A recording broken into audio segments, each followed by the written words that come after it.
हम लोग श्रीमद् भागवतम के कुछ श्लोक की आवृत्ति करेंगे। श्लोक है 10वें स्कंध के 48वें अध्याय का 26 नंबर का श्लोक। श्रीमद् भागवतम स्कंध 10 अध्याय 48 श्लोक 26। ओम नमो भगवते वासुदेवाय।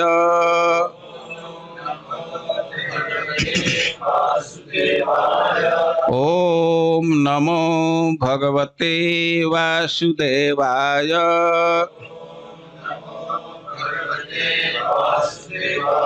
ओम नमो भगवते वासुदेवाय।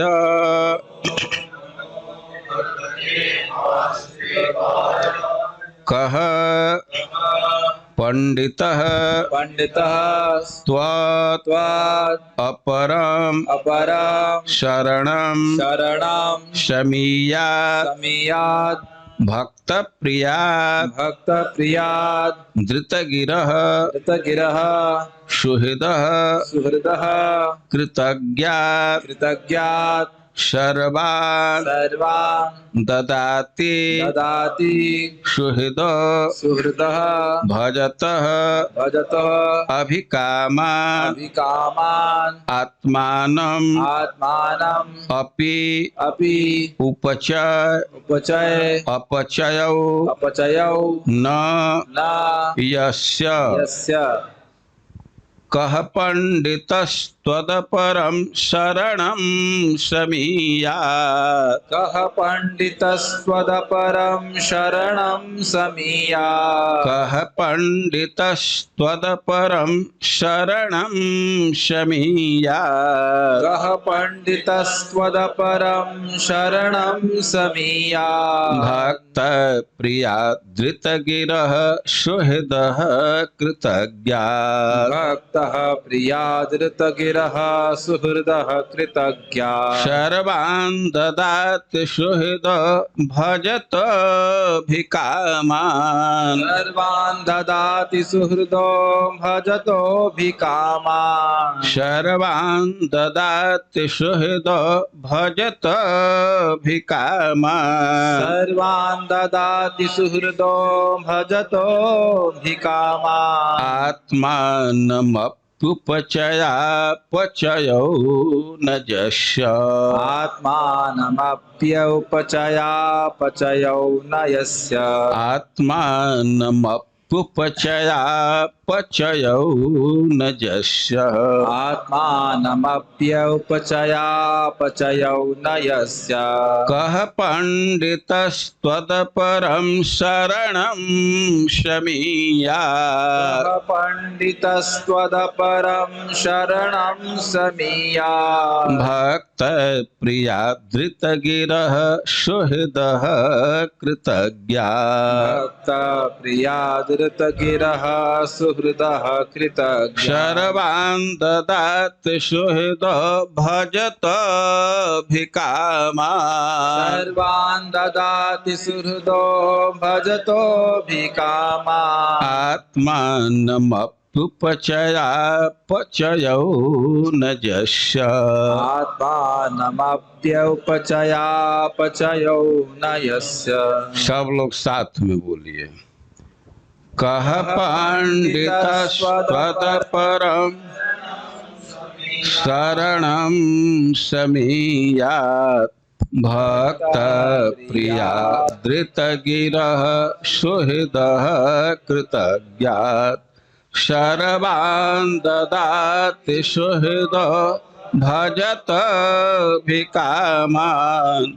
आत्मानमप्युपचयापचयौ न यस्य। फिर से कह पंडितस्त्वदपरं शरणं शमीयात्। भक्त प्रिया धृतगिरः सुहृदः कृतज्ञात्। सर्वान् ददाति सुहृद भजत भिकामान्। आत्मानमप्युपचयापचयो न ज। एक बार और स्थिरता से पढ़िए, बहुत सत्वर नहीं। कह पंडितस्त्वत परम शरणं समीयात् भक्त प्रिया धृत गिरः सुहृदः कृतज्ञात् शर्वान् ददाति सुहृद भजत भिकामान् आत्मानमप्युपचयापचयो न जस्य।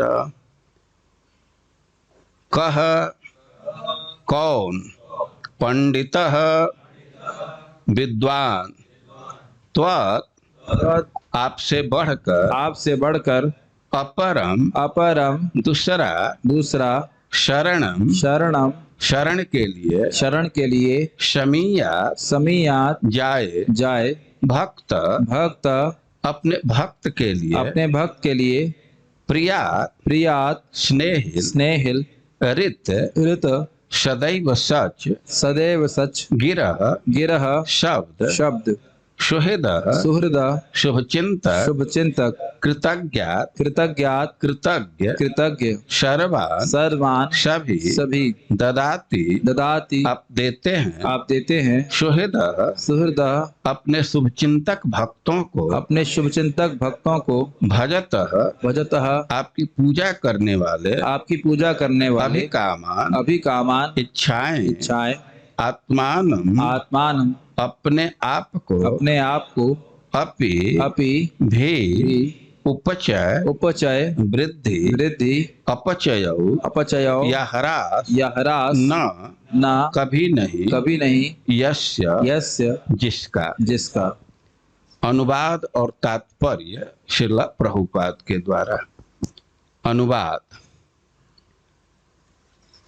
जब आप अपने भक्तों के प्रति इतने स्नेहिल, कृतज्ञ तथा सच्चे शुभचिंतक हैं, तो उसके पश्चात ऐसा कौन विद्वान होगा जो आपको छोड़कर किसी दूसरे के पास जाएगा।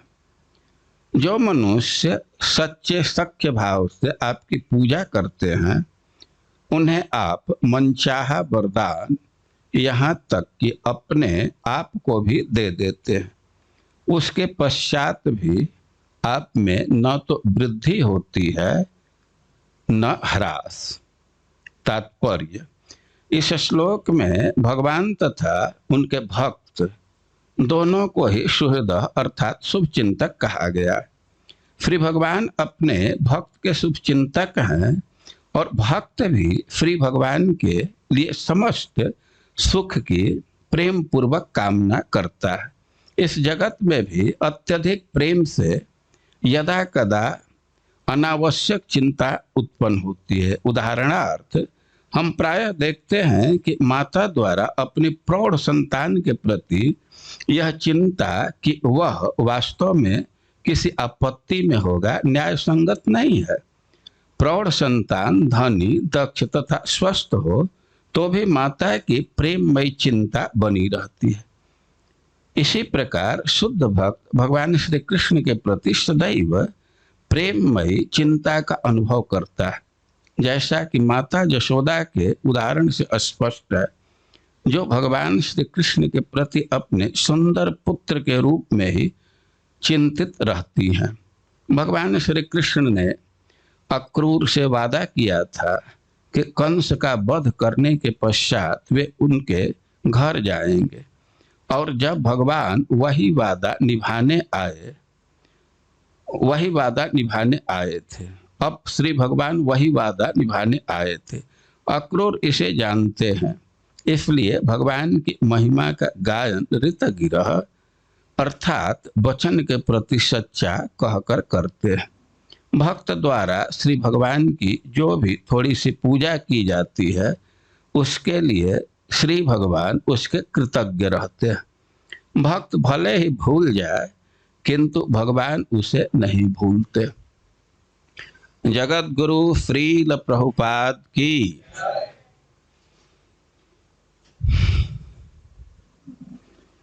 ये संडे का क्लास है। और हम तो साहिबाबाद के ग्रुप के लिए बोल रहे हैं, लेकिन अब जो जूम पर हैं तो वे तो स्वतंत्र हैं,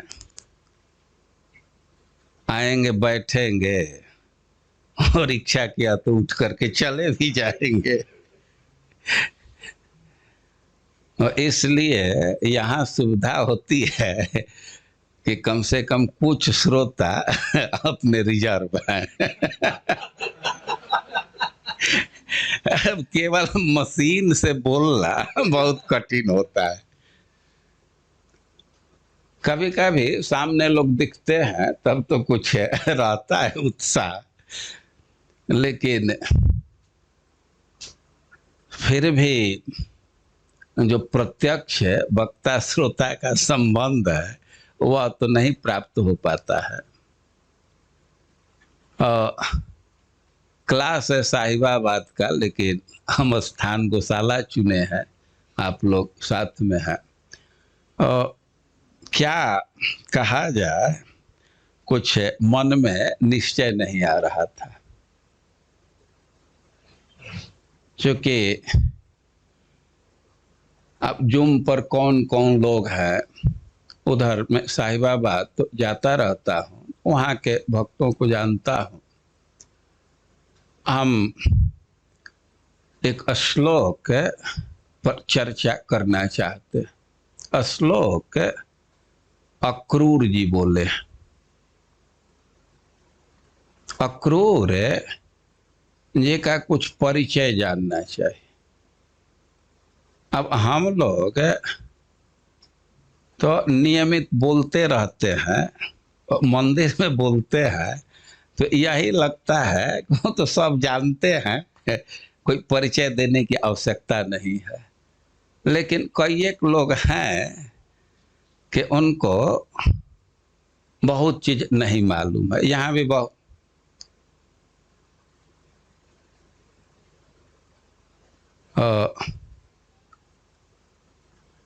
यहाँ भी बहुत लोग हैं कि अक्रूर जी से बहुत परिचित नहीं है, और बहुत लोग ऐसे भी हैं जो खूब परिचित हैं लेकिन अब भूल गए होंगे, पुराना हो गया होगा। आज नटवर बपू भी बैठे हैं। ये तो खटिया कथा में रहते थे, खूब खूब सुने हैं, लेकिन आज तक याद रखे हो यह कोई निश्चय नहीं है। अक्रूर जी संबंध में कृष्ण के चाचा है।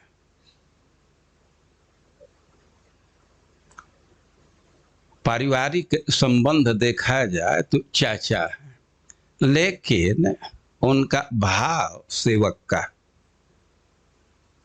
वे सदैव अपने को भगवान का सेवक मानते हैं, दास मानते हैं। वे दास्य भाव के उपासक हैं और यादवों के बहुत शुभ चिंतक हैं।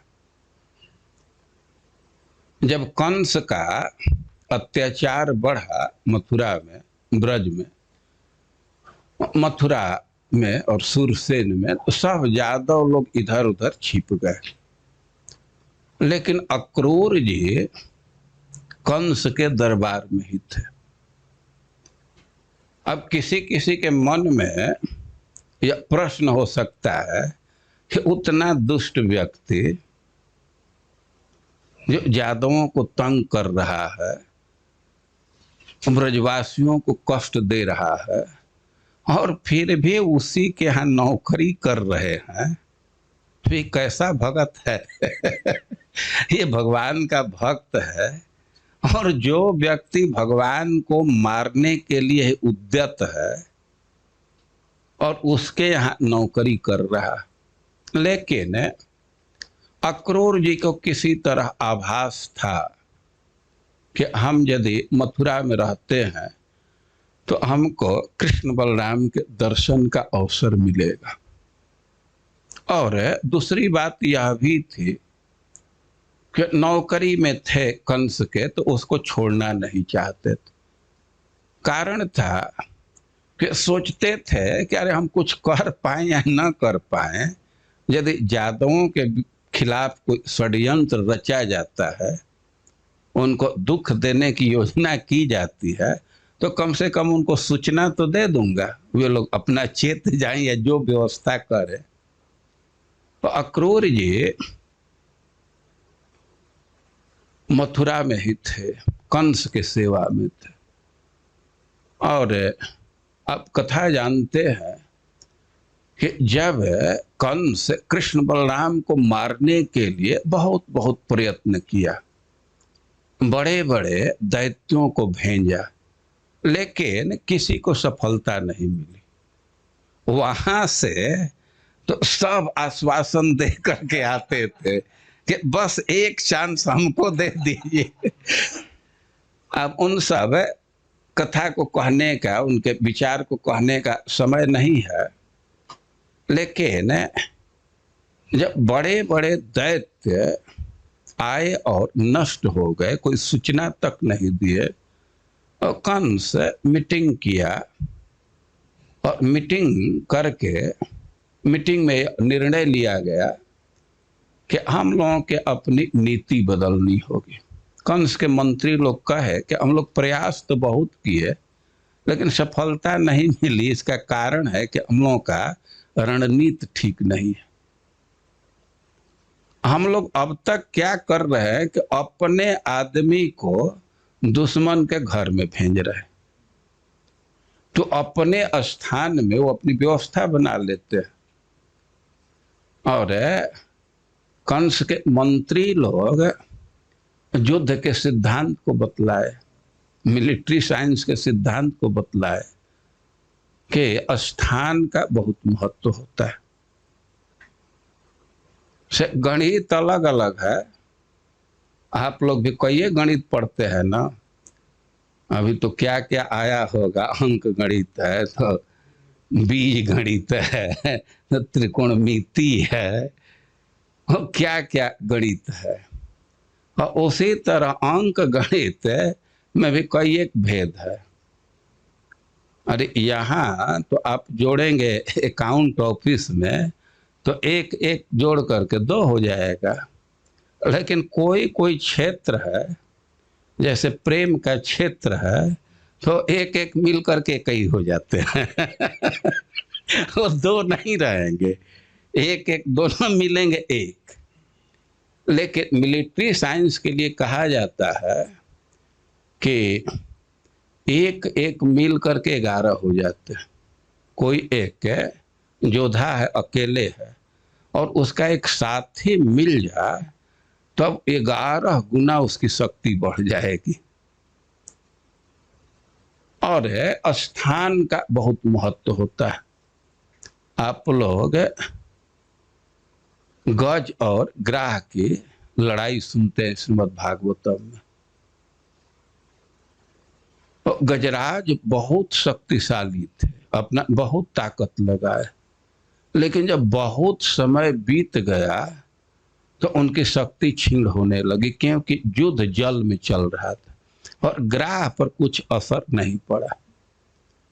और प्रकट उदाहरण समझ सकते हैं, यहाँ भारत में कुछ दिन पहले एक स्थान की चर्चा थी, कारगिल। तो कोई आर्थिक दृष्टि से वो बहुत महत्वपूर्ण स्थान नहीं है, लेकिन सैन्य दृष्टि से बहुत महत्वपूर्ण था। और उसी तरह हमें कह रहे हैं कि हम लोगों से गलती हो गई। कंस के मंत्री कह रहे हैं कि अरे मारना है किसी को तो उसी को यहाँ बुला लिया जाए, यहाँ मारना बहुत आसान होगा। तो जब यह प्रस्ताव कहे तो कंस तो बड़ा खुश हो गया कि हाँ ये बात सही कह रहे। यदि यहाँ आ जाए तब तो यहाँ बहुत बहुत विकल्प है। उसने कि यहाँ तो हमारे पास हाथी है, कुबलया पीढ़ हाथी, बहुत शक्तिशाली, और उसी के पैर से दबा करके मार देंगे। अरे पशु मार दिया तो कहीं FIR भी लॉन्च नहीं होगा। हम पशु मार दिया तो किसको दोषी ठहराया जाएगा। और कदाचित हाथी से बच गया तो हमारे पास पहलवान है, पहलवानों से मरवा दूंगा। और कदाचित पहलवानों से बच गया तो हमसे तो पार नहीं पा सकता ना, हम तो मार ही देंगे। तो कंस को यह बहुत पसंद पड़ा, लेकिन अब समस्या है कि उसको बुलाया कैसे यहां जाए। अब किसी को भनक मिल जाए कि हमारे जान मारने के लिए बुला रहे हैं, कोई जाएगा? लेकिन कंस सोचा कि बहुत वेतन दिया, अक्रूर का उपयोग करना चाहिए। यदि इसको भेजता हूं तो इस पर भी तो थोड़ा संशय ही नहीं होगा, अपना चाचा है तो उस पर क्या संशय होगा। और एक सोने का रथ बनवा करके रखा था, एकदम नया रथ, बाकी इसी रथ को भेज देना चाहिए। वो तो रथ को देख करके इतना आकृष्ट होगा कि चढ़ने के लोभ से आ जाएगा। जो गांव के बच्चे चरवाहे इतना सुंदर गाड़ी देखेंगे तो वे तो चढ़ने के लोभ से आ जाएंगे। अब पता नहीं क्या जमाना है, हम लोगों के गांव में रोड जाता है वो बैलगाड़ी जाता है तो पीछे थोड़ा झूल करके हम लोग आनंदित होते थे। और ट्रैक्टर पर चढ़ने को मिल जाए तो चढ़ने के लोभ से 2-4 घंटा कहीं दूसरे गांव में चले जाते थे। तो कौन सोच रहा है कि इतना सुंदर रथ देखेंगे तो लोभ से आ जाएंगे, तो रथ दे दिया।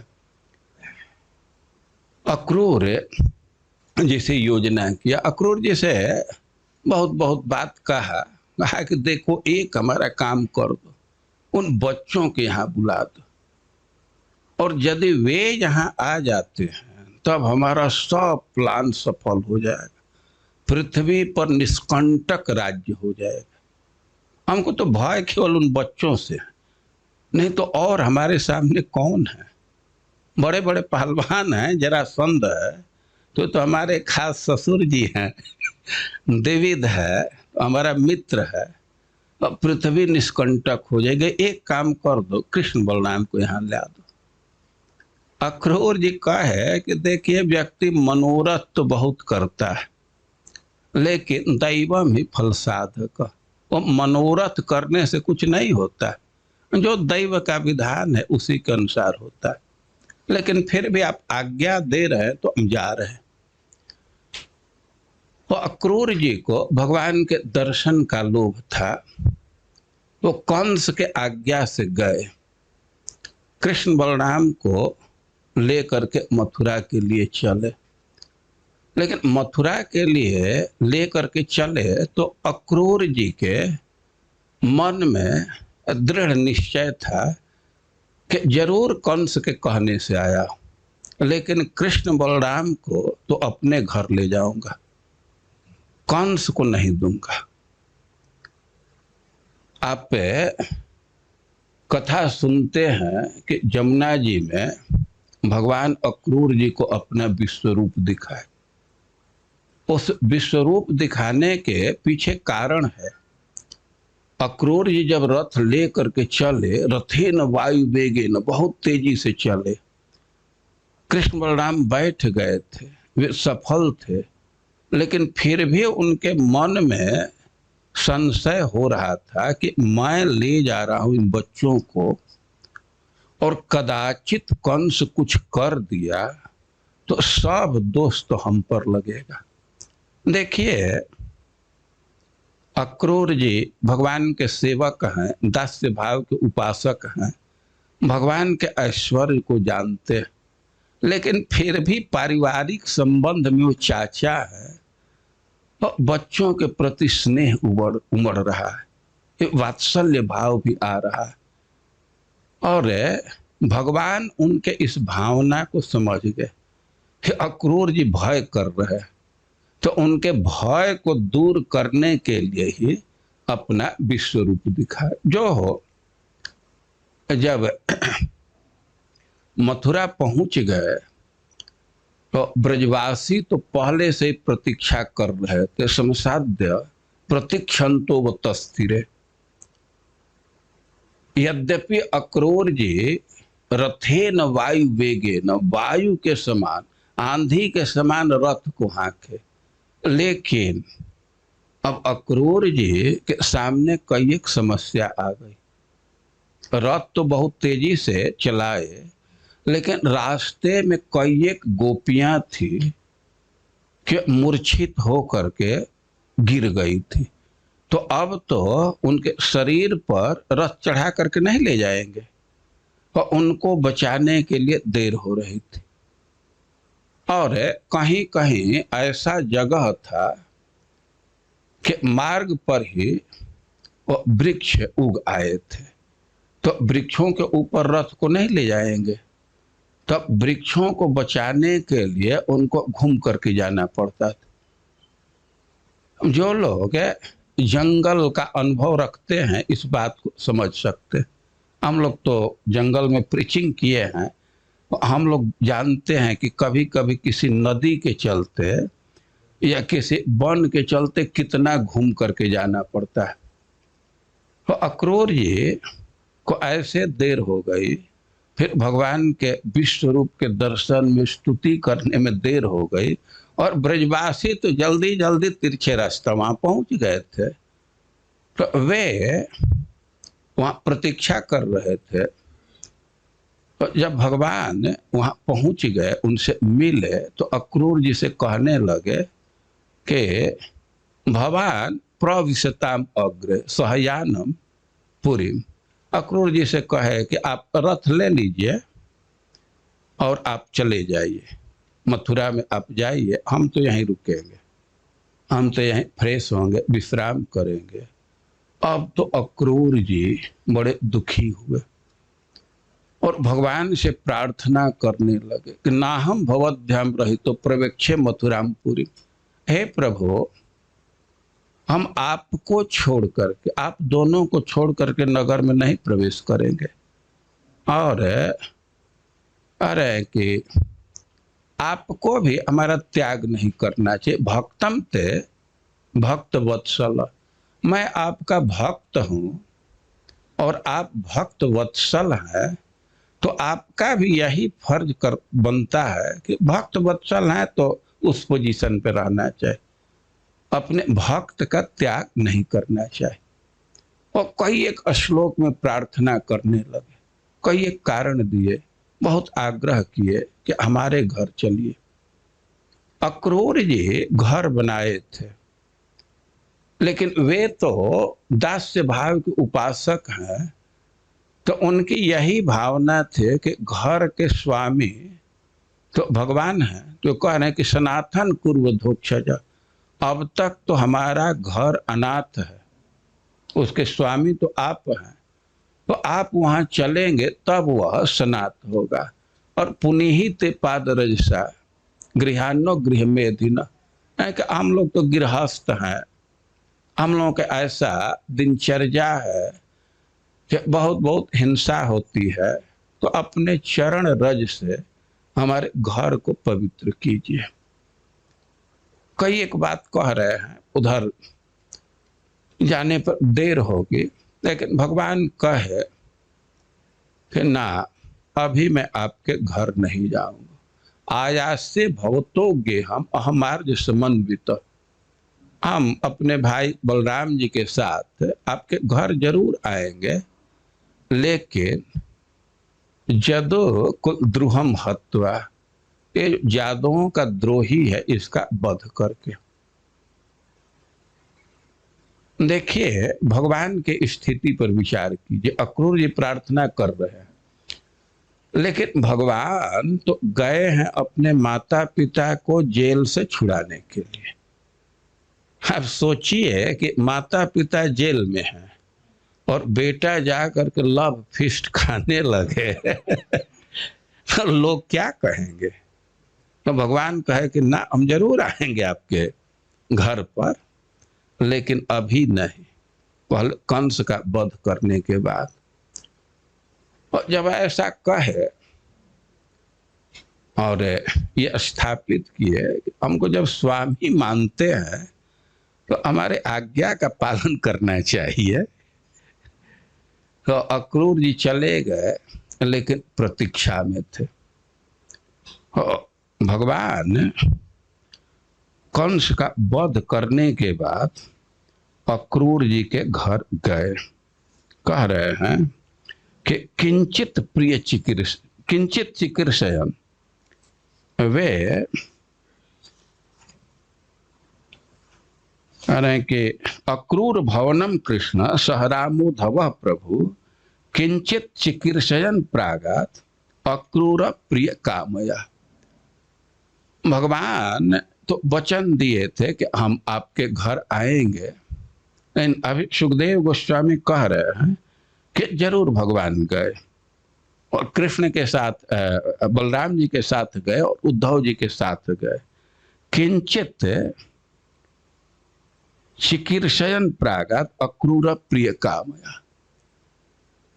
तो एक तो वचन दिए थे, जाना ही था, लेकिन केवल इतना ही नहीं था, अभी अक्रूर जी से कुछ कराना चाहते थे।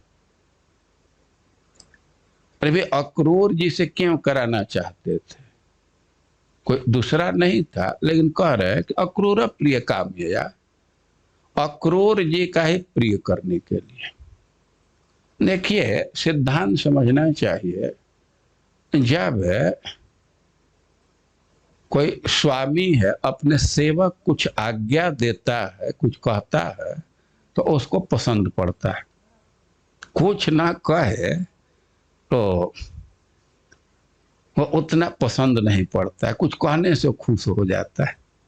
हम एक दूसरा उदाहरण दे रहे हैं। कोई सन्यासी है और त्रिदंड लेकर के चल रहा है, और कभी कभी किसी छोटे बच्चे को या किसी ब्रह्मचारी को त्रिदंड दे देता है तो वे खुश हो जाते हैं। तो कभी कभी उनको खुश करने के लिए दे देता है, ऐसा नहीं कि भार लग रहा है, ढोने में भारी लग रहा है, वो इसलिए दे देता है। वो साइकोलॉजी को जानता है, समझता है कि थोड़ा दे देंगे तो खुश हो जाएगा। तो अक्रूर जी को ही प्रसन्न करने के लिए, उनको सुख देने के लिए करना चाहते थे, तो गए उनके घर। वे अक्रूर जी को धृतराष्ट्र को समझाने के लिए भेजे हैं, बाद में कथा आई है। और अक्रूर जी के जब घर गए तो अक्रूर जी तो बहुत प्रसन्न हो गए। स तान नरवर श्रेष्ठान आरद वीक्ष बांधवान प्रत्युत्थाय प्रमुदित परिस्वज्या विनंद्य च। अब तो अक्रूर जी अपने बांधवों को देखे जो नरवर श्रेष्ठ, जो मनुष्य में श्रेष्ठ नहीं कह रहे, मनुष्य में जो श्रेष्ठ है उनमें भी वे श्रेष्ठ थे, और उनको देख करके प्रमुदित, बहुत प्रसन्न हुए। आ रहा, दूर से ही देखे कि हमारे बंधु आ रहे, कृष्ण बलराम आ रहे हैं, तो बहुत प्रसन्न हो गए और कह रहे हैं कि प्रत्युत्थाय, वे खड़े हो गए और आगे बढ़ करके परिस्वज्य अभिनंद्य च नमाम कृष्णम रामम च सच तय रप्य वंदित। अक्रूर जी गए, कृष्ण बलराम का आलिंगन किए और उनके चरणों में गिर करके प्रणाम किए। अक्रूर जी चाचा हैं, लेकिन फिर भी कृष्ण बलराम को प्रणाम कर रहे हैं, क्योंकि अपने को सेवक मानते हैं और प्रणाम करने के उनके बहुत लालसा रहती। जब वे ब्रज में आ रहे थे तो मन में मनोरथ करते हुए आ रहे थे कि हम भगवान के चरणों में नमस्कार करेंगे, ये हमको अवसर मिलेगा, और भगवान के चरणों के विषय में सोच रहे हैं। पर यह भी सोच रहे हैं कि भगवान के चरणों में गिरूंगा तो भगवान कैसा व्यवहार करेंगे। अप्यंघ्रिमूले पतितस्य मे विभो शिरस्य धास्य निजहस्त पंकजम दत्ता भजम काल भुजंग रंग सा प्रोद्वेजिता नाम शरण शरण शरण श्रीणाम नृणाम। यानी कि मैं कृष्ण बलराम के चरणों में जाकर के अपना मस्तक रखूंगा। अप्यंघ्रिमूले पतितस्य मे विभो, मैं उनके चरणों में गिरूंगा तो धास्य निज हस्त पंकजम, वे अपने हस्त कमल को हमारे सिर पर रखेंगे।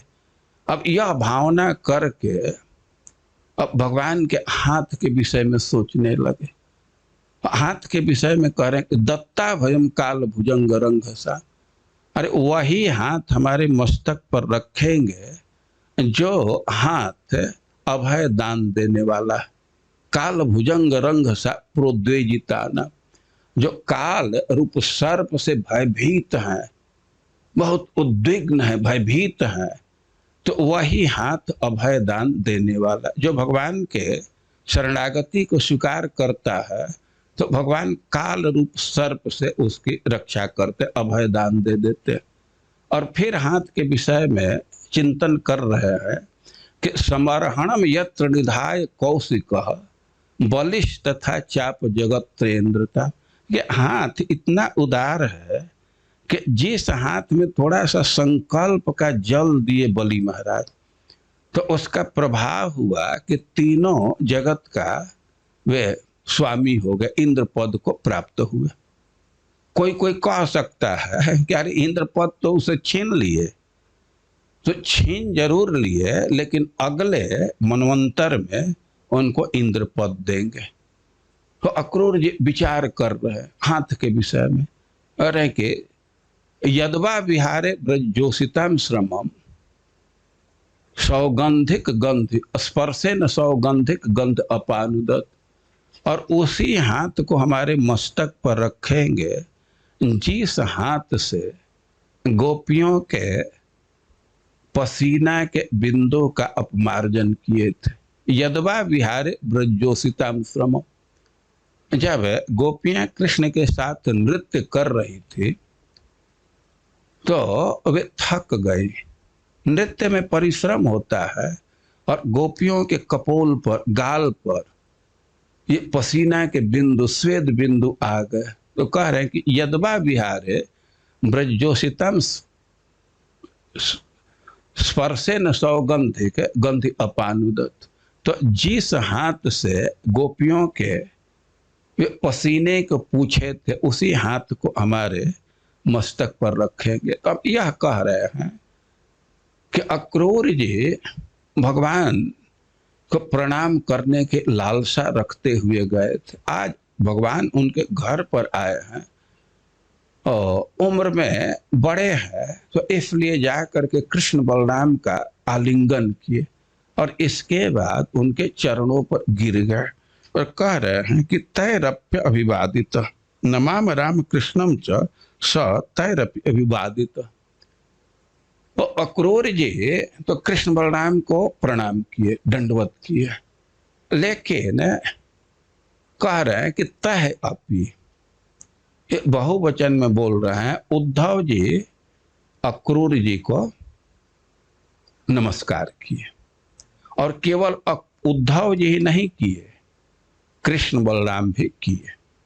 यद्यपि अक्रूर जी अपने भाव में है, लेकिन कृष्ण बलराम भी तो अपने भाव में कि हमारे चाचा हैं, तो ये लोग भी उनको नमस्कार किए। पूजयामा से विधिवत कृतासन परिग्रह, उनको आसन दिए और खूब विधि पूर्वक उनकी पूजा किए और उनके विषय में कई एक बात कहने लगे। और उसी क्रम में कह रहे हैं कि अद्देश नो बसतय खल भूरि भागा यह सर्वदेव पितृभूत निर्देव मूर्ति यत्पाद शौच सलिलम त्रिजगत पुनाति सत्वम जगत गुरु रधोक्षज या प्रविष्ट। कि आज हमारा नगर पवित्र हो गया, हमारा बस्ती पवित्र हो गया क्योंकि आप यहाँ प्रवेश किए। अरे आपके चरण धोवन से गंगा त्रिजगत को, तीनों जगत को पवित्र करती है। और जिसके चरण धोवन से तीनों जगत पवित्र होता है और जो सबके हितकारी है, वही व्यक्ति आज हमारे घर पर आया है, हमारे बस्ती में आया, तो हमारी बस्ती पवित्र हो गई, हमारे पितर तृप्त हो गए, सब देवता तृप्त हो गए और सब यज्ञ अनुष्ठित हो गया केवल आपके यहाँ आने से। और इसी क्रम में ये प्रस्तुत श्लोक बोल रहे हैं कि कह पंडितस्तदपरम शरणम समीयात भक्त प्रिया धृत गिर सुहृद कृतज्ञ। यानी कि कौन पंडित व्यक्ति है जो आपको छोड़ करके किसी अन्य का शरण ग्रहण करेगा। पंडित, यह पंडा का अर्थ होता है कि सद असद विवेकवती बुद्धि, और उससे जो युक्त है उसको पंडित कहते हैं। जो अच्छा बुरा का निर्णय करने की क्षमता रखती है बुद्धि, जो अच्छे बुरे के निर्णय की क्षमता रखती है जो बुद्धि, उसको पंडा कहते हैं। और वैसे बुद्धि से जो युक्त है उसको पंडित कहते हैं। ये जो अर्थ है, जो विद्वान व्यक्ति है, जो जानकार व्यक्ति है, तो त्वद अपरम कह शरणम समीयात, आपको छोड़ करके दूसरे के शरणागति क्यों स्वीकार करेगा? कौन स्वीकार करेगा? पंडित व्यक्ति ऐसा नहीं करता।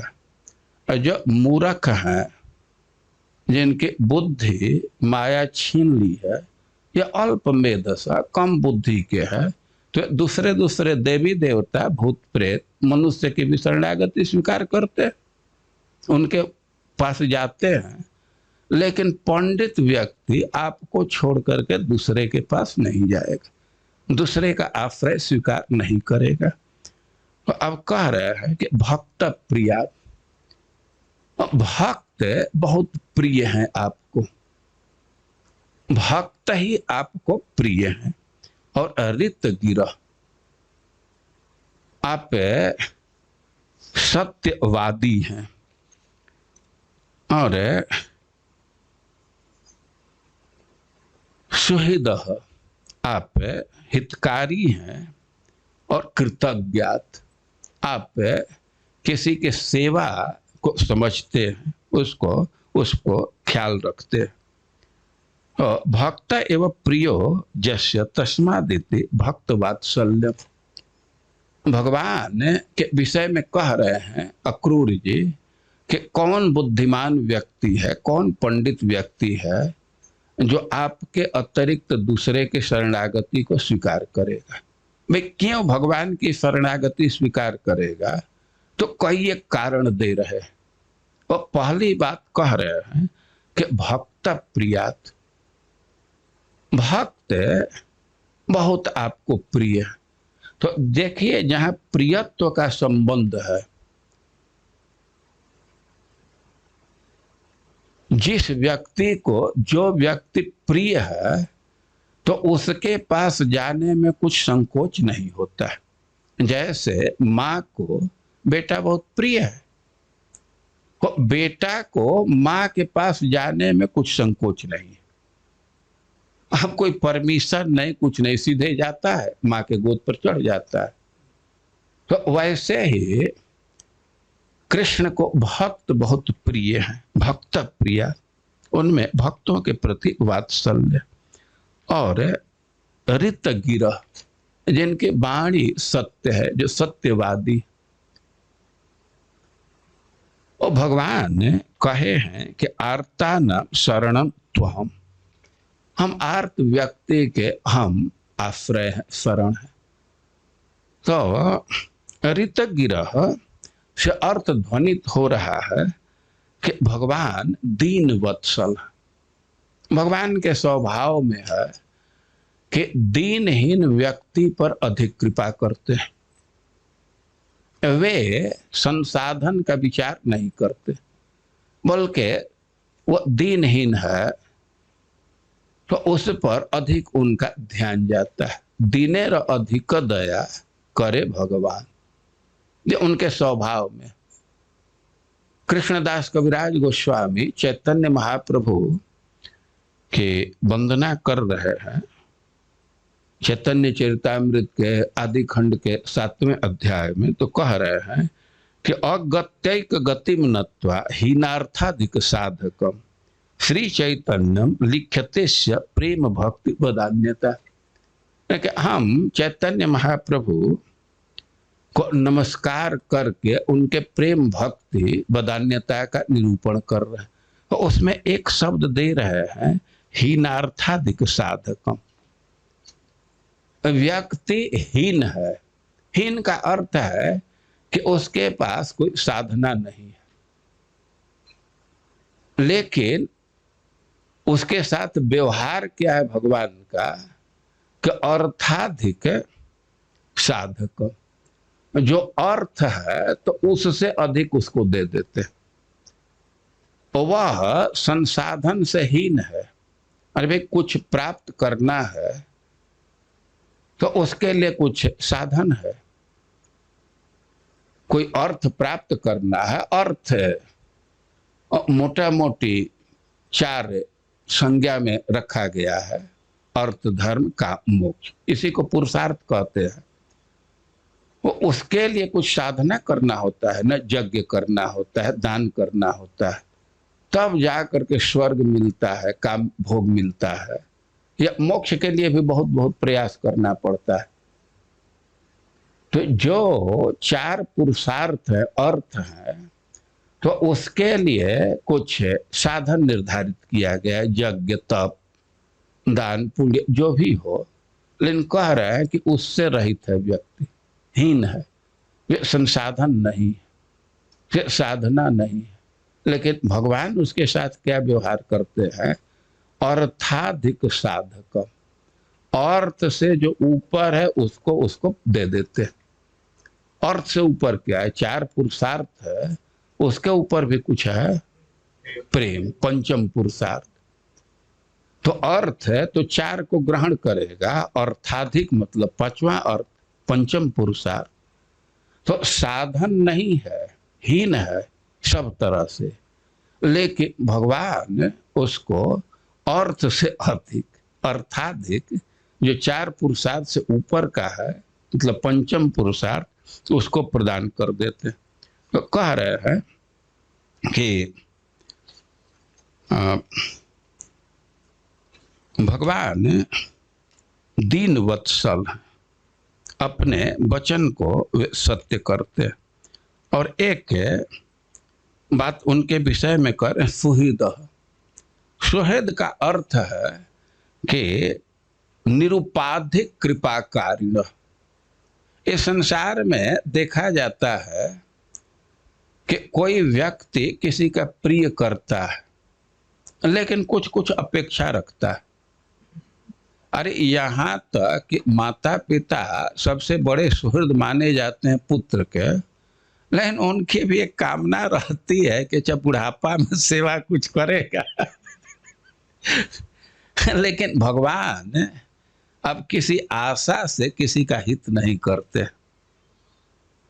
वे निरुपाधिक हितकारी हैं। और उसमें एक बात और कह रहे हैं कि कृतज्ञात। कृतज्ञ का अर्थ है कि भगवान के प्रति कोई सेवा करता है तो उस पर वो ध्यान रखते हैं। कुछ कुछ ऐसे व्यक्ति होते हैं कि कौन दंडवत किया उससे कोई मतलब नहीं है, लेकिन एक व्यक्ति नहीं किया तो उस पर ध्यान चला जाएगा। कौन किया उस पर ध्यान जाए या न जाए, जो नहीं किया उस पर ध्यान चला जाता है। ऐसे कई एक लोग हैं जो क्लास देते हैं, तो कौन कौन आया उससे नहीं मतलब है, लेकिन जो नहीं आया तो उस पर नोटिस जरूर चला जाएगा। भगवान के लिए कह रहे हैं कृतज्ञात। भगवान ध्यान रखते हैं, कोई उसकी उनकी सेवा करता है तो उसको बहुत वे मानते हैं। तो इस तरह भगवान के गुण पर विचार कर रहे हैं और ध्यान देना चाहिए कि ये क्रम में है। ये भगवान भक्त वत्सल है और इससे भी श्रेष्ठ है कि वे दीनहीन के से प्रेम करते हैं। एक भक्त तो लिखा है कि जब भगवान का यह नाम सुनता हूं कि भक्त वत्सल है तो मैं तो थर थर कांपने लगता। कि हम तो भक्त हैं नहीं तो हमसे तो स्नेह नहीं करेंगे, लेकिन जब दीन बंधु नाम सुनता हूं तब हमें प्रसन्नता होती है कि इस कोटि में हम भी आ जाएंगे। और सुहृद वे निरुपाधिक हितकारी हैं और कृतज्ञात। भगवान की विशेषता है कि छोटी छोटी सेवा का भी ध्यान रखते हैं। अरे व्यवहार में सेवा किए तो उसकी बात तो दूर है, सेवा का संकल्प रखते हैं तो उसको भी भगवान समझ जाते हैं। व्यक्ति के संकल्प को भी जानने वाले तो कृतज्ञ हैं। तो कह रहे हैं कि ऐसे आपको छोड़ करके कौन पंडित व्यक्ति है कि दूसरे का शरणागति स्वीकार करेगा। और कह रहे हैं कि सर्वान ददात सुहृदो भजतो भी कामान, यानी कि भगवान के ऐसा व्यक्तित्व है कि सुहृद भजत सर्वान अभिकामान ददाति, जो भगवान से स्नेह रखता है और भगवान की भक्ति करता है तो उसके सारे मनोरथ को वे पूर्ण करते हैं। एक दो मनोरथ नहीं। ये संसार में देखा जाता है कि कोई कोई व्यक्ति सक्षम है, उसका अधिकार है, पावर में है और किसी से प्रेम करता है तो एक आध काम उसका कर देता है। एक बार कुछ पैरवी कीजिए तो कर देगा, लेकिन ऐसा नहीं है कि सब आपका काम करेगा। लेकिन भगवान के विषय में कह रहे हैं कि सर्वान ददात सुहृदो भजतो भी कामान। भगवान के जो प्रेमी भक्त हैं, अपना संबंध मानते हैं तो उसके सारे मनोरथ को पूर्ण करते हैं। और केवल एक भक्त की बात नहीं हो रही है, सारे भक्तों के सारे मनोरथ को पूर्ण करने वाले। और अब कोई कोई प्रश्न कर देगा कि ये कैसे संभव है। अरे एक पोस्ट है तो सबको कैसे दे देंगे। लेकिन यही भगवान की भगवता है। ये भक्त लोग कहते हैं कि जब विभीषण जी आए भगवान के पास तो तुरंत उनको लंकेश संबोधित किए। अब भगवान के जो एसोसिएट थे वो कहे कि ये क्या कर रहे हैं, ये आया इसको लंका का राज दे दिए और रावण आ जाएगा तब क्या करेंगे। इसी को लंका का राज दे दिए और मान लीजिए कि रावण ही आ जाए आपके शरणागति में, तो भगवान कहे कि अयोध्या का दे देंगे, इसमें क्या दिक्कत है। देखिए इस बात को समझना चाहिए कि भगवान सबको संतुष्ट कर देते हैं। कभी कभी देखा जाता है कि पद एक ही है और उसके लिए हो सकता है कि दो उम्मीदवार हो, दोनों भगवान की भक्ति करें, लेकिन भगवान दो पद दे देंगे। भगवान एक पद और क्रिएट कर देंगे, उसमें कोई कठिनाई नहीं है। या एक भक्त को पद दे देंगे और एक भक्त को पद की वासना ही खत्म कर देंगे, काम पूरा। उसकी इच्छा ही नहीं रह जाएगी उसको लेने के लिए।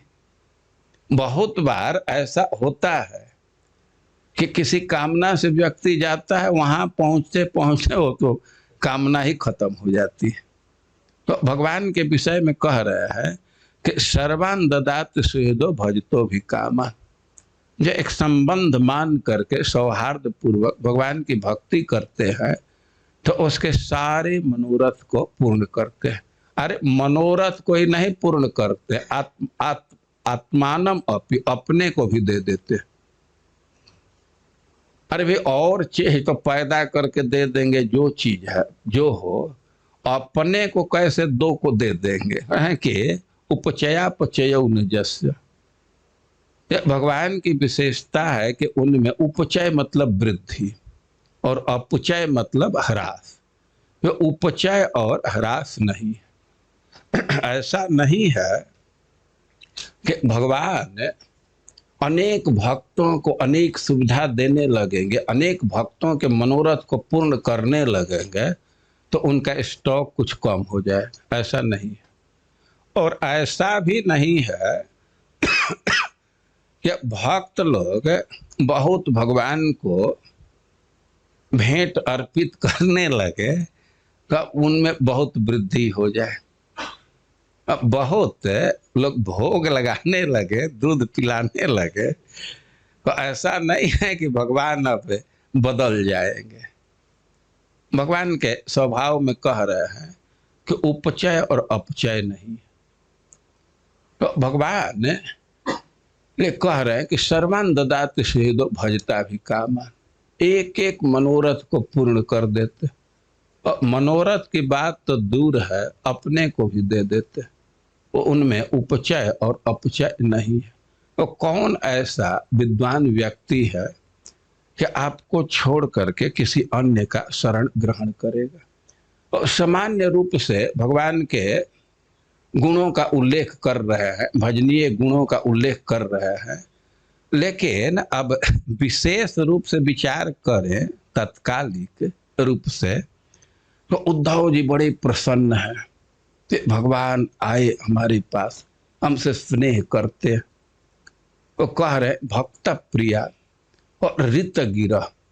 उद्धव नहीं, अक्रूर जी ये अनुभव कर रहे हैं कि भगवान कहे थे कि आयास्य भवतोगे हम, हमारे जो समन्वित तो अपने बात को एकदम पूरा किए आ गए। और कह रहे हैं कि कृतज्ञ नहीं। और एक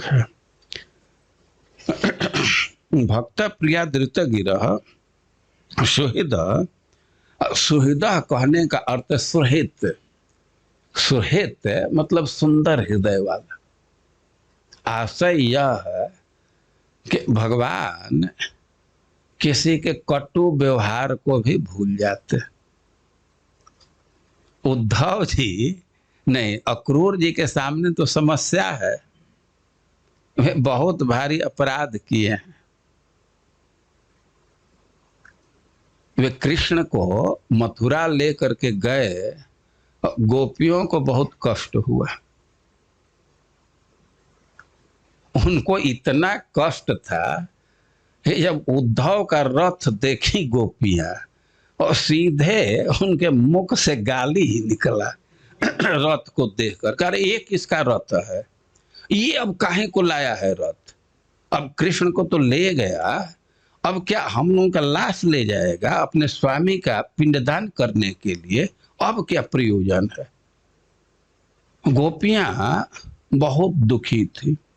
ऐसा श्रीमद् भागवतम में आप देखेंगे तो ज्यों ही उनको यह पता चला कि अक्रूर रथ लेकर के आया है और कृष्ण बलराम को लेने के लिए, तो उनके हृदय में बहुत शोक बढ़ गया। उनके हृदय में इतना संताप बढ़ गया कि उनके अपने ही सांस से उनके मुख झुलसने लगे। अपने ही सांस से। हृदय में संताप है, ताप है, तो उसका सांस पर भी असर पड़ता है, गर्म निकलता है। तो गोपियों को इतना संताप हुआ केवल बात सुन करके कि कृष्ण बलराम को मथुरा लेने के लिए आया, कि अपने सांस से उनके मुख झुलस गए और वे एक जगह जुट गई। देखिए ये मनुष्य का स्वभाव है कि जब कोई बहुत भारी घटना हो जाती है, दुखद घटना हो जाती है, तो सब लोग एक जगह जुटने लगते हैं। कोई एक्सीडेंट हो जाए तो जुट जुट करके लोग बात करने लगेंगे। तो बहुत भारी ट्रेजिडी का न्यूज है कि कृष्ण बलराम को लेकर के जाएगा और गोपियां एक जगह जुट गई और अब तो अपना दुख व्यक्त करने लगी। अहो विधातस्तवन क्वचित दया संयोज मैत्र्या प्रणेन देहिनम। अरे विधाता, तुम्हारे हृदय में थोड़ी भी दया नहीं है। तुम दो व्यक्ति को प्रेम से जोड़ते हो और अभी प्रेम का पूरा भोग नहीं किए हैं, अभी तृप्त नहीं हुए हैं और उनको अलग कर देते हो बेकार का। और तुम तो एकदम बालक जैसा व्यवहार करते हो। तुम्हारा व्यवहार एकदम बच्चे जैसा। पद तो सबसे बड़ा पा गया, लेकिन बुद्धि तो एकदम बच्चे जैसा। उनका आशय है कि जैसे बच्चे हैं, मिट्टी का खिलौना बनाते हैं, वो विवाह कराते हैं, गौना भी करा देंगे, तब तक लता लुती कर देते हैं। तो तुम्हारा ऐसा व्यवहार है, उनके बहुत भारी पाप लगेगा। तुम हमारे आंख को छीन रहे हो। ब्रह्मा जी कह सकते हमको क्यों गाली दे रही हो, हम कुछ कर रहे हैं। वो तो अक्रूर को जो कहना वो कहो। तो गोपियां कहती है क्रूरस्तम क्रूर समाख्यास्मन। अरे तुम निसर्ग से, स्वभाव से तो एकदम क्रूर हो। अपने स्वभाव को छिपाने के लिए नाम अक्रूर धारण करके आए हो। तुम ही इसके रूप में आए हो और हमारे आंख को छीन रहे हो, तो बहुत भारी पाप लगेगा। और हम लोगों को पता है कि क्यों आंख को छीन रहे हो। जेनैक देशे खिल स्वर्ग सौष्ठव। अरे एक ही देश में, कृष्ण के मुखमंडल में हम लोग तुम्हारे सारे कौशल को देख लिए, कितना सुंदर सृष्टि कर सकते हो। तो हम लोग तो कृष्ण के मुख में जान गए। तो तुमको अब जलन हो रहा है कि हमारे सारे कला के रहस्य के जान गए। तो जलन के चलते तुम हटा रहे हो उनको, हमारे आंख को छीन रहे हो। हर भी आंख को तो नहीं छीन रहे हैं, वो तो कृष्ण बलराम को ले जा रहे हैं। लेकिन गोपियों का आशय है कि अब जो आंख कृष्ण को देखी है तो दूसरे चीज को तो देख ही नहीं पाएगी। तो आंख रह करके क्या, ये आंख खत्म ही हुआ। तो तुम्हें पहले ही नहीं दिखाया होता तो एक बात थी, एक बार दिखा करके और कृष्ण को अलग कर रहे हो तो तुम पर ज्यादा पाप लगेगा। इस बात को समझिए कि से मित्र के घर में निमंत्रण है तो भाई अपेक्षा होती है, कोई फीस्ट है, उत्सव है, तो अपेक्षा होती है ना कि हमको भी बुलाए, निमंत्रण दे हमको। और उसको निमंत्रण नहीं दिए तो लोग दुख मानते हैं। भाई देना चाहिए निमंत्रण, मजबूरी नहीं है तो। लेकिन अब यह स्थिति समझे, किसी को निमंत्रण दिए, वो गया और पत्तल उत्तल उसको दे दिए, खाने का सामान भी रख दिए और फिर उसको छीन लीजिए, तो ज्यादा दोष है ना। गोपियां कह रहे हैं कि दत्तापहार का पाप लगेगा। अरे कृष्ण को नहीं दिखाया होता तो एक बात थी, दिखा करके छीन रहे हो, बहुत गलती कर रहे हो। और कई एक प्रकार से गोपियां अपने दुख को व्यक्त कर रही हैं और वे कृष्ण को रोकना चाहती थी, लेकिन रथेन वायु वेगेन गोपियां वहीं जड़ीभूत हो गई हैं, रो रही हैं। लेकिन अक्रूर जी एकदम आंधी के समान रथ हाँक दिए। कुछ गोपियों के रोदन पर नहीं विचार किए। तो एक तरह से गोपियों का अपराध किए हैं, कृष्ण को अलग किए। अक्रूर जी कह रहे हैं कि सुहृद आपका हृदय बड़ा अच्छा है, हम तो अपराध किए हैं लेकिन उस पर आप विचार नहीं किए, हमारे घर आ गए और कृतज्ञात, आप कृतज्ञ हैं। आपको पता है कि हम आपके लिए ही घर बनाए। उद्धव अक्रूर जी घर बनाए थे मथुरा में, तो उनके मन में तो यही भाव था कि कृष्ण का घर है, उनको इसमें लाना है। तो कृतज्ञ कह करके एक तरह से कह रहे हैं अक्रूर जी कि हमारे इस बात को आप जानते हैं, तो ऐसे तत्कालिक अर्थ भी किया जा सकता है। और अक्रूर जी भगवान के भजनीय गुण का उल्लेख कर रहे हैं। भगवान का स्वभाव है कि कोई सेवा थोड़ी भी करता है तो उसको बहुत मानते हैं, और कोई गलती कर दिया, कोई अपराध कर दिया तो उसको ग्रहण नहीं करते। तो अक्रूर जी भगवान के गुणों का उल्लेख कर रहे हैं, महत्वपूर्ण बात कह रहे हैं कि कह पंडितस्तद परम शरणम समीयात। आपका ऐसा व्यक्तित्व है, आपका ऐसा स्वभाव है, तो कौन पंडित व्यक्ति होगा जो आपसे भिन्न किसी और का शरणागति स्वीकार करेगा। और इस प्रकार उद्धव जी अक्रूर जी यह सिद्धांत दे रहे हैं, भगवान के गुणों का उल्लेख कर रहे हैं, अपनी प्रसन्नता को व्यक्त कर रहे हैं। तो भगवान ही आश्रय लेने लायक है, उन्हीं की शरणागति करनी चाहिए। यह इस श्लोक का संदेश है। हरे कृष्ण। कुछ पहले समाप्त किया हूं, किसी को कोई प्रश्न हो तो पूछ सकते हैं। आज आज सुबह भी आप शरणागति के बारे में बता रहे थे, बहुत अच्छा प्रवचन था। तो इसमें था कि अनुकूल संकल्पम, जो भक्ति के लिए अनुकूल होता है वो ग्रहण करना चाहिए, और जो भक्ति की प्रतिकूल है वो नहीं करना चाहिए। तो जो एक साधक है जो काम इत्यादि से प्रभावित रहता है तो हमेशा तो ये कर नहीं पाएगा। हो सकता हो कुछ ऐसी बात कर दे जो भक्ति के प्रतिकूल हो, तो कैसे वो भगवान की शरण में जा पाएगा? ये मतलब किस प्रकार से भगवान उस वक्त को देखते हैं? संघर्ष करता रहता है साधक की, वो जानता है कि चीज अच्छी नहीं है लेकिन फिर भी उसमें प्रवृत्त हो जाता है। इसी से न षड विधा शरणागति 6 है ना, उसमें जो जितना करेगा, अंत में कंक्लूजन भी सुने थे ना, सुबह सुबह की बात ये कर रहे हैं कि अब जिस अनुपात में शरणागति स्वीकार करेंगे उस अनुपात में रिजल्ट आता है। भाई प्रतिकूल का वर्जन नहीं करेंगे तो इसी से प्रोग्रेस स्लो होता है ना। हाँ ठीक है, और कोई आज के क्लास से कोई प्रश्न हो तो पूछिए।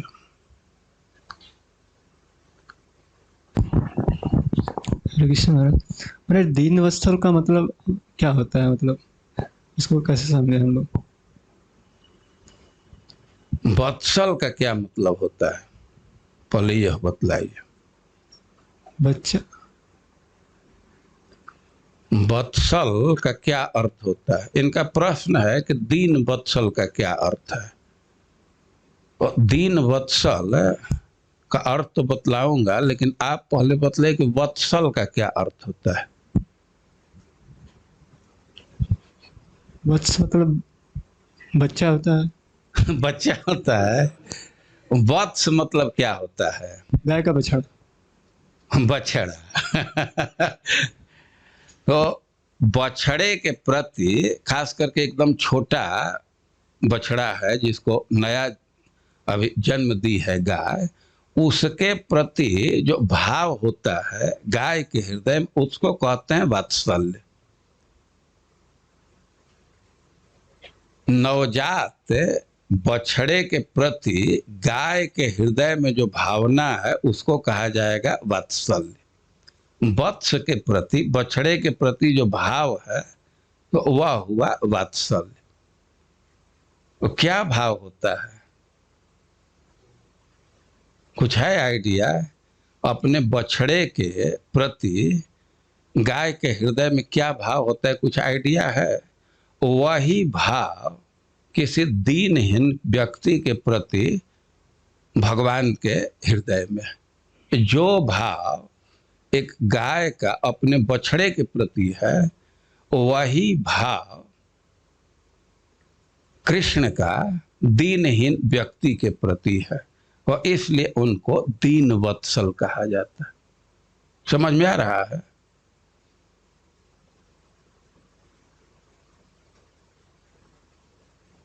दीन मानता है अपने आप को या अपने दीन है? हाँ, दंडवत दंडवत सुरोत्तम जी। हाँ हाँ, नाम लेने की जरूरत नहीं। हाँ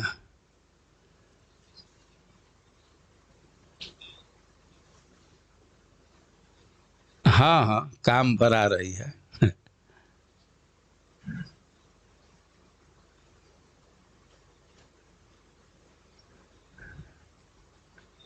हम्म।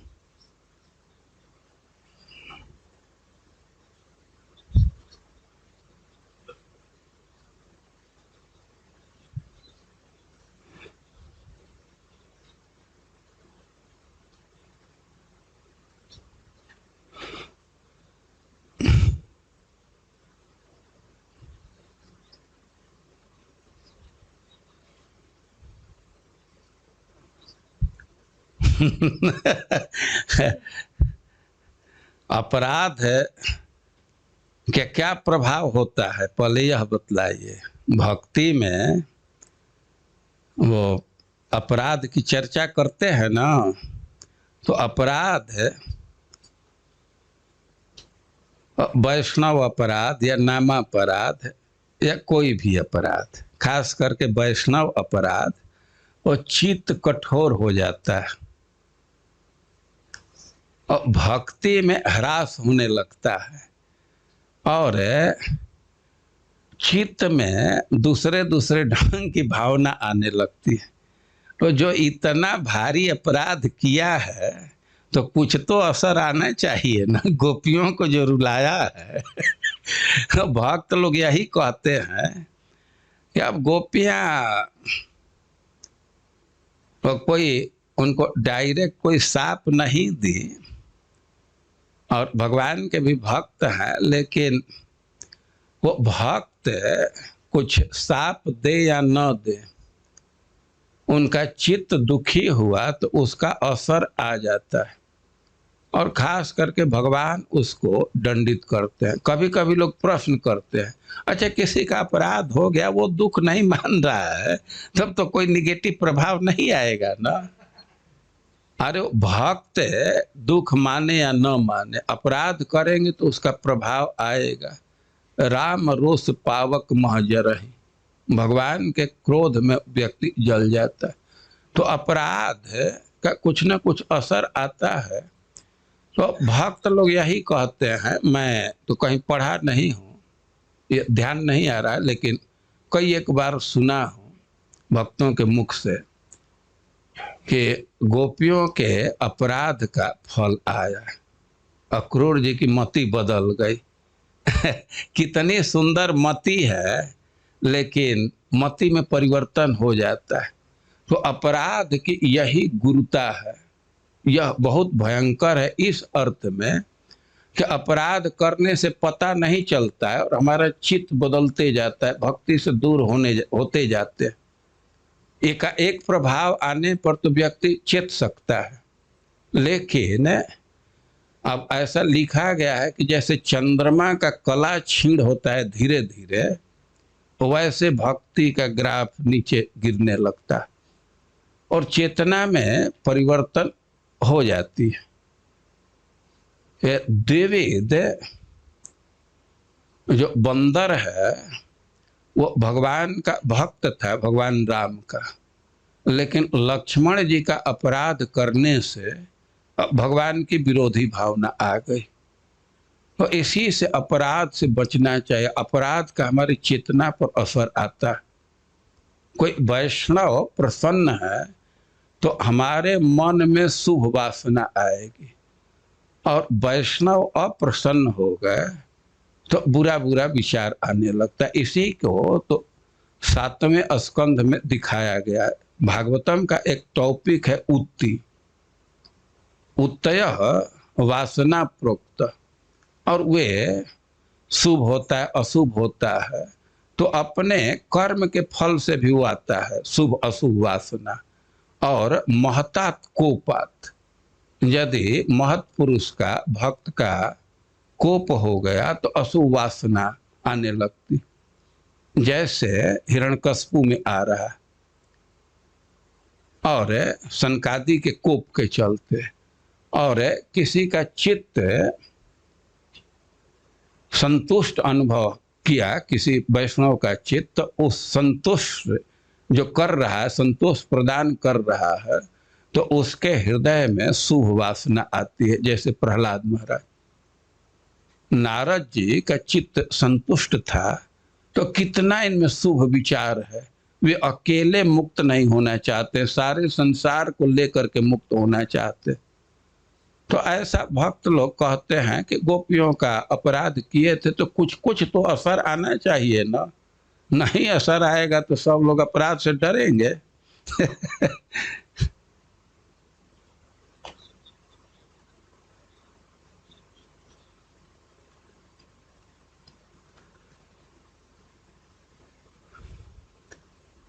सब 8:30 हो गया ना। अभी परमिशन से बाहर आना जाना है।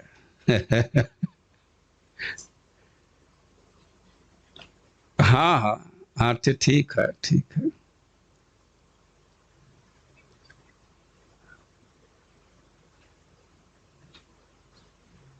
हाँ बोलिए।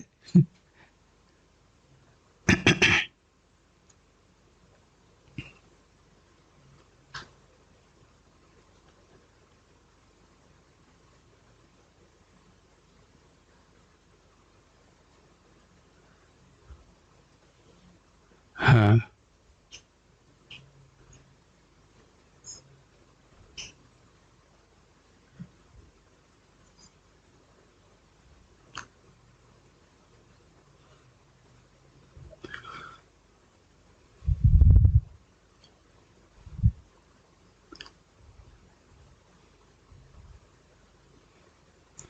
हाँ, ठीक है।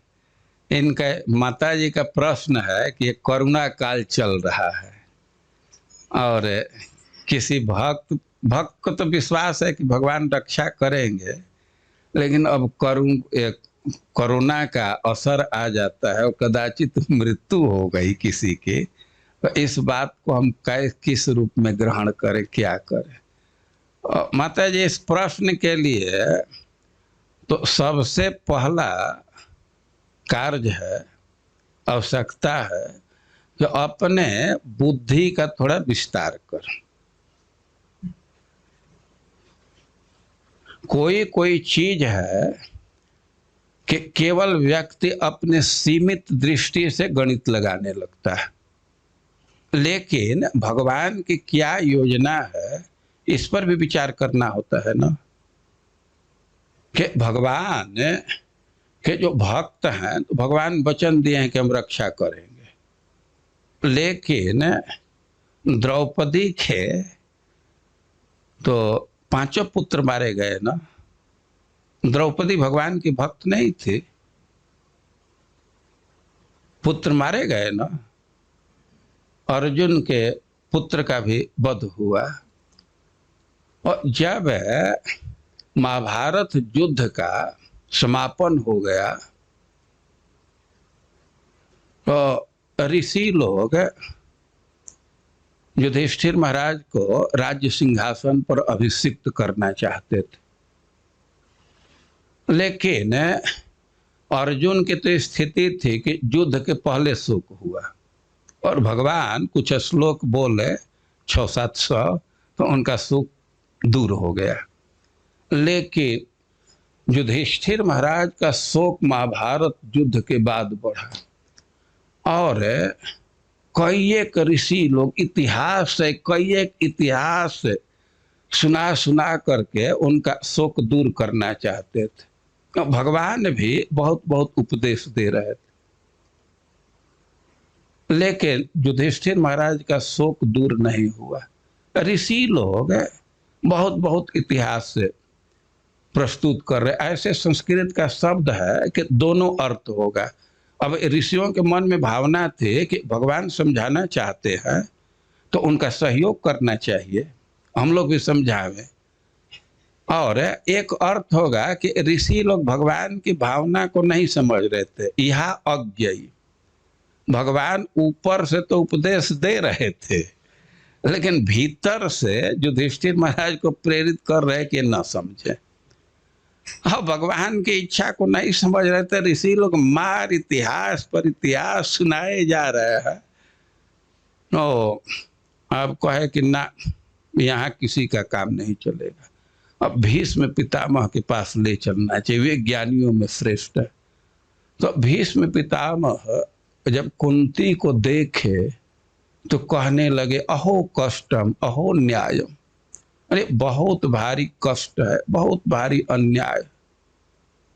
जिसके पुत्र, एक एक पुत्र किसी भी संकट को दूर करने में सक्षम है और कृष्ण साथ में है, और फिर भी विपत, ये तो अद्भुत बात है। लेकिन वे कह रहे हैं कि चिकित्सितम, पूरा श्लोक इस समय नहीं याद है, न वेद चिकित्सितम, अरे कि भगवान क्या करना चाहते हैं तो इसको बड़े बड़े लोग नहीं समझते और कहीं समझने का प्रयास करने के फेरे में पड़े। तो मोहयंती कवयो पे ही, बड़े बड़े विद्वान भी मोहित हो जाते हैं। तो भगवान का क्या विधान है उसको हम नहीं समझ पाते, कैसे रक्षा करेंगे, कैसे मंगल करेंगे, तो इसको हम लोग अपने बुद्धि से नहीं समझ पाते। हम लोगों को यही लगता है कि ये तो भगवान बहुत भारी अन्याय कर दिए। देखिए, कोई माँ है, उसके बच्चे को फोड़ा हुआ घाव हुआ है, घाव पक गया है और चाहती है कि घाव को फोड़ दें, उसका ऑपरेशन कर दे, उसका खील निकाल दे, और घाव को दबाती है अंगुली से और बच्चा रोता है। कोई कोई कह सकता है कितना क्रूर ये स्त्री है, छोटे बच्चे को कष्ट दे रही है। वो बच्चा रो रहा है फिर भी वो नहीं छोड़ रही है। तो जो व्यक्ति यह कह रहा है कि अरे कितना क्रूर ये है, अरे इसको तो मां बनना नहीं चाहिए, बच्चे को इतना कष्ट दे रही है, तो उसके दृष्टि को हम कैसे ग्रहण करें? वे क्रूरता के व्यवहार कर रही है कि हितैषिता का व्यवहार कर रही है? उसके भाव को समझना चाहिए ना। तो जब भगवान के विधान को हम पूरा पूरा समझें तब तो कुछ निर्णय दे पाएंगे। अरे किसी को भगवान मार दे, ये शरीर खत्म करके और कोई दूसरा अच्छा स्थान दे दे, तो इसमें दोष क्या है? तो भगवान क्या करना चाहते हैं हम अपने छोटे बुद्धि से नहीं समझ सकते, और इसी से भगवान के प्रति कभी दोष बुद्धि नहीं होना चाहिए। जो भी घटना हो रही है उसको भगवान का कृपा ही मानना चाहिए। चाहे वो कोरोना में मृत्यु हो रहा है या कोई दूसरी भी घटना है, वो भगवान का समर्पित भक्त है तो उसमें भगवान के कृपा का ही अनुभव करेगा, वो कृपा है। देखिए, आदमी आपात दृष्टि से कृपा को नहीं समझ पाता। इस विषय में प्रसिद्ध एक घटना है, राजा का उदाहरण देते हैं। एक राजा था, उसका प्रिय मंत्री था। तो राजा मंत्री को हमेशा साथ रखता था और मंत्री के स्वभाव में सिद्ध हो गया था कि एक एक घटना में भगवान की कृपा को देखता था और उसको व्यक्त भी कर देता था। कोई घटना होती थी वो बोल देता था, बहुत अच्छा, भगवान की कृपा। एक दिन राजा जा रहे थे जंगल में, पूरा उनका राजकीय ठाट था, मंत्री को अपने रथ पर बैठाए थे और किसी तरह राजा का अंगुली कट गई और मंत्री कहता है बहुत अच्छा, भगवान की कृपा। अब इसको सुन करके तो राजा बड़ा दुखी, हमारी अंगुली कट रही है और ये कह रहा है कि भगवान की कृपा। और राजा का तो पावर था, तुरंत उसको सस्पेंड किए, और केवल सस्पेंड ही नहीं, हमारी अंगुली कट रही है और कह रहा है कि भगवान की कृपा है, तो उसको जेल में डाल दिए। राजा का तो पावर है। फिर वे आगे बढ़े तो कितना हो पावर हो राजा का, ये जो उग्रवादी हैं, आतंकवादी हैं, वो सरकार से भी ऊपर हो जाते हैं। राजा को ही आगे 10 अरेस्ट कर लिए और उन लोगों की जरूरत थी किसी कृत्य के लिए, वे नर बलि देना चाहते थे। तो सोचे कि राजा को ही दे दिया जाए, ये तो अच्छा भाई, ये तो मनुष्यों में सबसे श्रेष्ठ है, नरेंद्र है, तो क्यों न इसी का बलि दे दिया। तो राजा को ही पकड़ लिए और उसको बलि देना चाहते थे। लेकिन बलि का भी विधान है कि किसी का अंग भंग है तो उस पशु का या आदमी का बलि नहीं दिया जाता है। तो सब तरह से राजा फिट थे, लेकिन देखे कि इसका तो अंगुली कटा हुआ है तो बेकार है, और उसको छोड़ दिए। वो जब छोड़ दिए तब राजा को अनुभव हुआ कि हमारा मंत्री सही कहा था, यदि भगवान अंगुली नहीं काटे होते तब तो गर्दन कटना ही था। तब वे अब मंत्री को बुलाए और कहे कि ये बात तो हमको समझ में आ गई कि अंगुली कटना ही भगवान की कृपा। लेकिन राजा जब मंत्री को जेल में डाला, कहा कि इसको जेल में डाल दो, उस समय भी मंत्री कहे थे कि बहुत अच्छा भगवान की कृपा। तो अब राजा प्रश्न कर रहे हैं कि हम तो ये समझ गए कि हम पर भगवान कृपा की, अंगुली काट करके हमारा जीवन बच गया, लेकिन तुमको जेल में डाला तो फिर भी कहा था कि बहुत अच्छा भगवान की कृपा। इसको हम अभी नहीं समझ रहे हैं, इस किस अर्थ में कहा।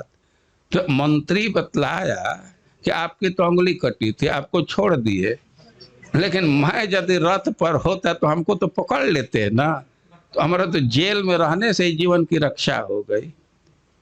तो भगवान किसका कैसे हित करना चाहते हैं आप अपने सीमित बुद्धि से नहीं समझ सकते। भगवान किस अपने भक्त का अहित नहीं कर सकते। तो इसलिए भक्त का यही कर्तव्य है कि हर घटना में भगवान के कृपा का अनुभव करे। कुछ सेंस आ रहा है माता जी?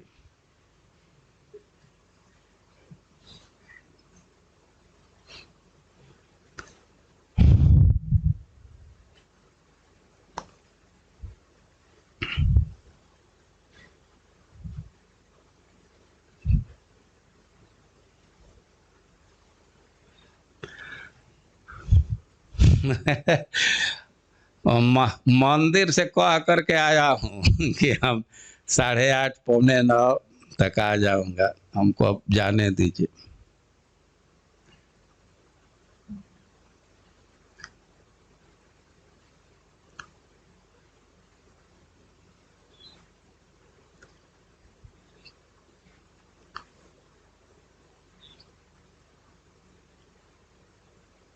ग्रंथराज श्रीमद् भागवतम की, जगत गुरु श्रील प्रभुपाद की।